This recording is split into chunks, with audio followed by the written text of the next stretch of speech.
Hi, I'm Mike Eastman, Executive Director of Labor Policy at the U.S. Chamber of Commerce. I've been following all of the labor policy issues here for the Chamber for the last 9 years, including all of the battles on Capitol Hill and in the administrative agencies like the Labor Department and the National Labor Relations Board.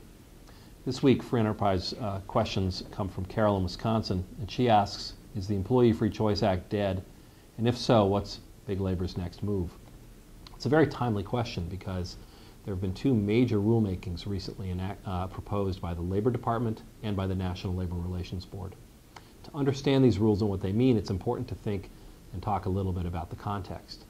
Over 60 years ago, the National Labor Relations Act was amended, recognizing that employers have free speech rights during union campaigns. Employers have the right to go to employees and express their views about unionization.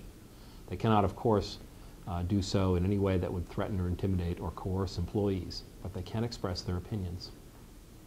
Organized labor has tried for decades to try to erode those free speech rights. That's what the Employee Free Choice Act was all about. Card check would have allowed unions to organize in secret before the employer could ever have a chance to get its point of view across. The two new regulations proposed by the NLRB and the Labor Department play right into this argument. The Labor Department has proposed very technical rules using disclosure requirements that apply during union campaigns in an effort to bully employers so that they do not engage consultants and law firms to advise them on labor matters and communications. The National Labor Relations Board has proposed regulations that would significantly shorten the election time period so that employers will have difficulty getting advice, getting their message out to employees in the time in which they have to campaign. Now, this is all a solution in search of a problem.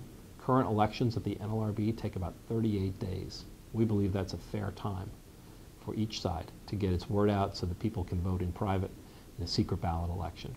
Unions would like this to happen in as little as 10 days, which is clearly not an appropriate time for the employer to get its message out or for employees to be fully informed before they vote. We encourage you to do everything you can to get the message out to people about these two new regulations.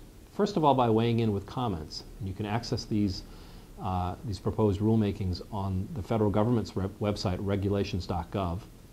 And weigh in before the August 22nd due date for comments on both of these proposals.